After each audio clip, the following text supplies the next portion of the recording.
Good morning, class 6. Welcome back to your English language online class.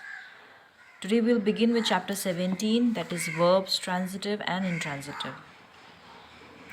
Now we know that a verb is an action, okay, something that tells about action. And we have also learned that a verb actually tells us something about a subject. Now action is done by whom?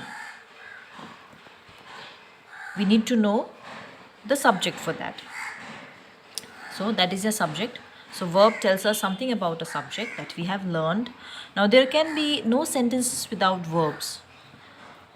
Most of the sentences, or almost all, you can say sentences have verb in them, which tells about your action.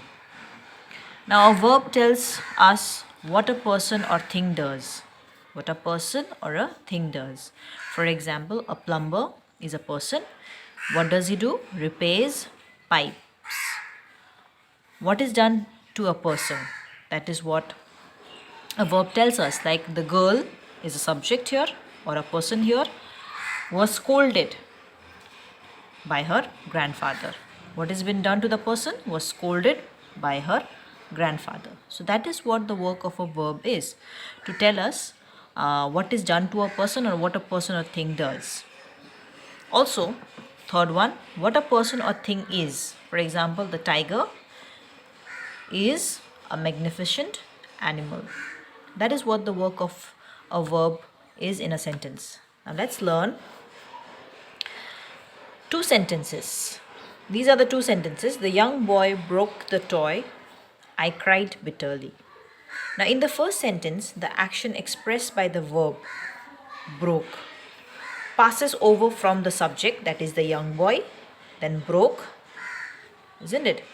Subject is the young boy. He did one action, that is verb broke, okay, to the object toy.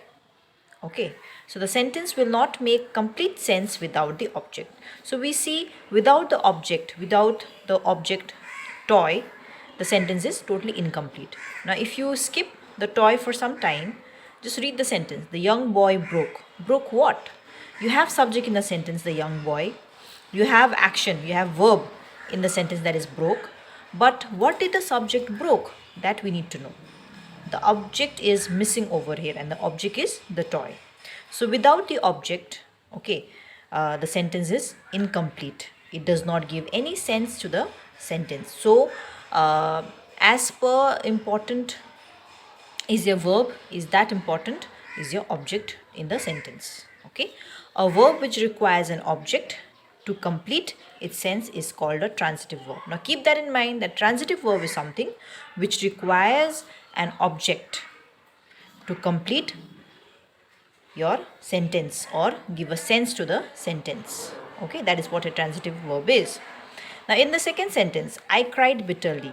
In this sentence, we have I as a subject, cried as your action or a verb. Now bitterly is the adverb. How did the subject cry? Bitterly. This is not your object. This is the adverb. You are expressing how badly this person cried.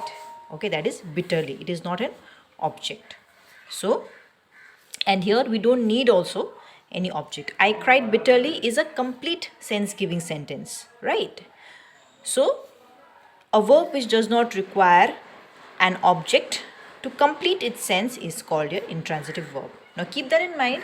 Your transitive verb is totally dependent upon object, whereas your intransitive verb is totally independent.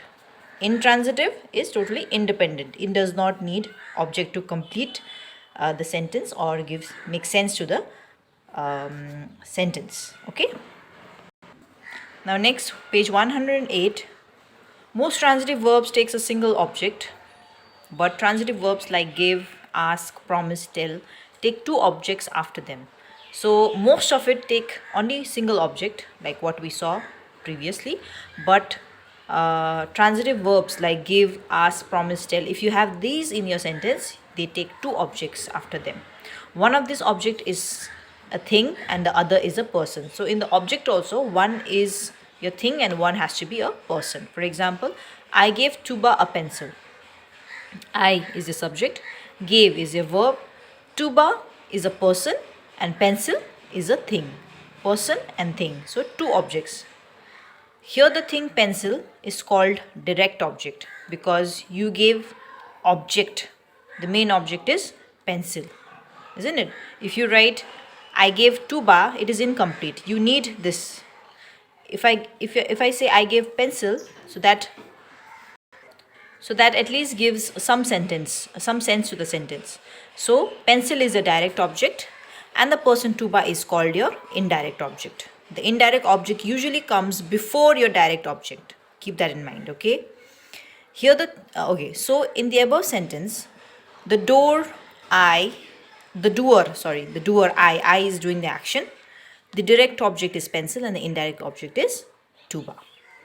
Using a preposition, such sentences can be rewritten without changing the meaning. For example, I gave a pencil to Tuba. Here the direct object comes before the indirect object and the indirect object becomes the object of the preposition to. Okay? You have a stick note over here. Most verbs can be used both transitively as well as intransitively. For example, there are butterflies flying around, used as intransitive. He flew the plane for an hour, transitive. The car stopped suddenly, intransitive. The agitated passengers stopped the train, transitive. Okay? The best way to identify the direct object of a verb is to ask the question whom, what after the verb. So the best way, you might still get confused regarding direct object and which is an indirect object. So in this case, what you can do is you can ask the question whom or what after the verb. Verb, you can clearly understand which is your verb, it's an action.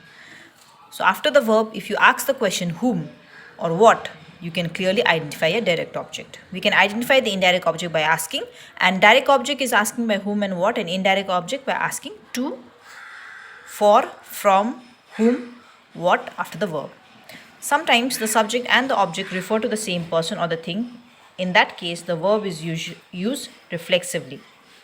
The boy hurt himself. So here we have seen reflexive, yes or not? So when the boy hurt himself, so he is doing the action or he's been hurting to himself only. That is what your reflexive is.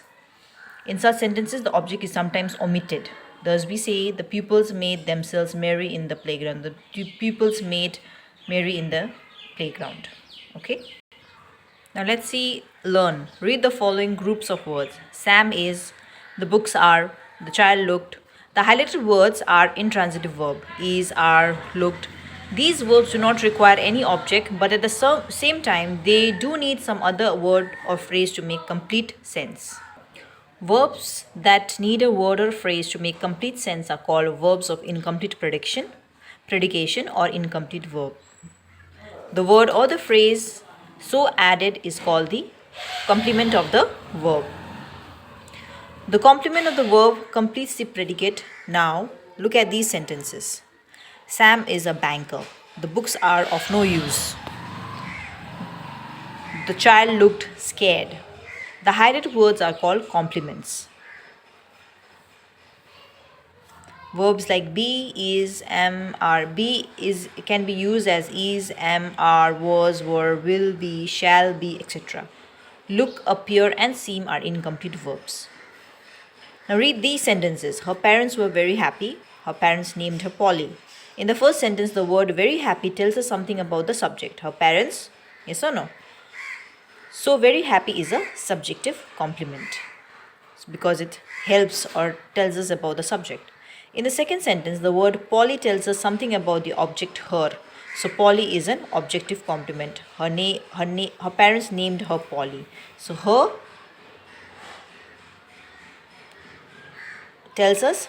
Polly tells us something about the object her. So Polly is an objective complement. Words that tells us something about the subject are called your subjective complement, and words that tells us something about the object are called your objective complement. Okay. Regarding this, you have 3 exercises, exercise A, B and C. I want you all to try to do it and go through once, read thoroughly, okay, because the chapter itself is written very in a very easy way, in a easy words, simple words it has been written. So read and then try to understand, and then let me know if any doubt. Tomorrow I'll be giving you question answers exercises based on answers based on this exercises of this chapter.